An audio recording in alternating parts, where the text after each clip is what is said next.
5,000 years before the Battle of Yavin, an event known as the 100-Year Darkness rocked the ancient Jedi Order. This conflict was the result of a split in how to harness the power of the Force among the Jedi. Some Jedi had begun to experiment with the Force outside the bounds of traditional Jedi doctrine at the time. These experiments resulted in incredible feats, such as the ability to create whole new life forms. The practitioners of this new way of thinking began to push these powers to their limits, always seeking to grow more powerful and display new feats of wonder and prowess. While some Jedi believed these newfound powers could be used for good, such as reviving dead worlds, most of the Order viewed them as a gateway to abuse. They forbid the practice of such applications in the Order, resulting in a century-long conflict that saw the first wide-scale use of the dark side of the Force.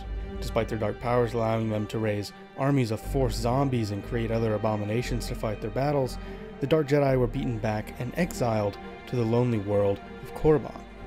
This desert hellscape was home to an ancient civilization of red-skinned humanoids known as the Sith.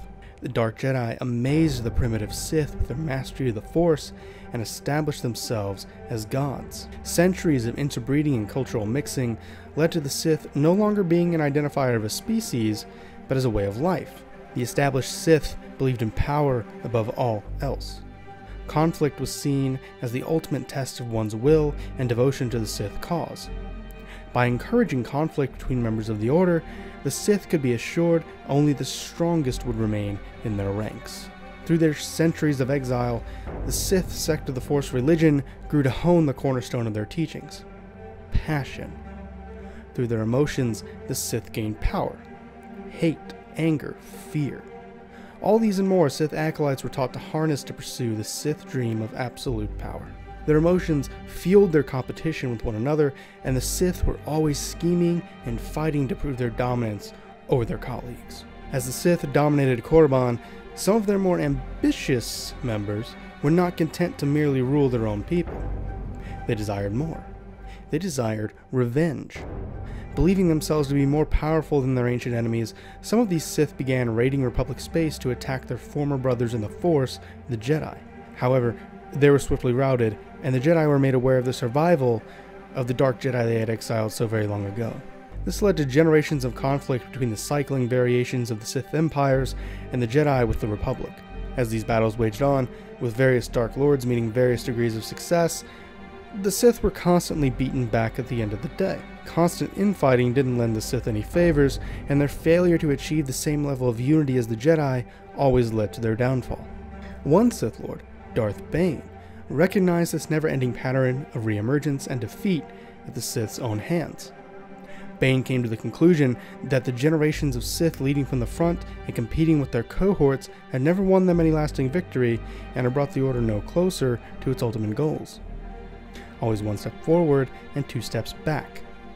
Determined that the Sith would be the architects of their own demise, Bane set about destroying the current iteration of the Sith, the Brotherhood of Darkness.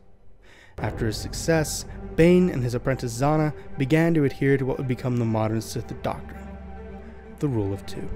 The Rule of Two stated that only two Sith Lords could exist at any time: a master to embody power, and the apprentice to crave it. The master would teach the apprentice until such a time that the apprentice felt they had learned all they could and defeated their master. Then, the new master would seek out their own apprentice and begin the cycle again. This ensured that Sith infighting would never again be the Order's Achilles heel. And the Sith went from being frontline warriors to conspiring in the shadows, the Rule of Two ensuring that only the strongest continued the legacy of the Sith Order. As the years went on, the Jedi and the Republic came to regard the Sith as extinct. All the while, the Sith were consolidating power in other ways. The Sith came to hold various positions of political and social influence. From wealthy businessmen to politicians, they used the vast wealth they accrued and network of secret allies throughout the galaxy to undermine the goals of the Republic and the Jedi Order. Their perceived absence allowed the Jedi to slip into complacency, with most Jedi considering the threat of a Sith resurgence to be laughable. Such arrogance on the part of the Jedi allowed the rise of Darth Plagueis and Darth Sidious.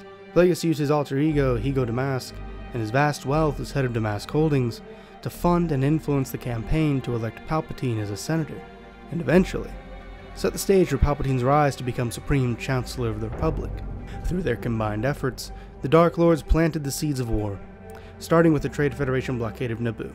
As their efforts came to fruition with Palpatine's ascendance to the Chancellorship, in the tradition of the Sith, apprentice slew their master. Having learned all he could from his master, Palpatine went on to groom a new apprentice, and eventually overthrow the long-standing Galactic Republic and destroy the Sith's old rivals, the Jedi, in one fell swoop. The years of discord planted by the Sith Lords in the form of political and economic influence had finally made the galaxy ripe for conquest, and the Clone Wars served as the ultimate catalyst for Palpatine's dark goals. The grand plan of generations upon generations of Sith finally realized. Palpatine and his new apprentice Darth Vader went on to rule the galaxy for decades. The complete domination and conquest of the galaxy by the Sith was finally complete. Thanks for tuning in today. If you liked the video, drop a like and subscribe. Let me know in the comments what you want to see next.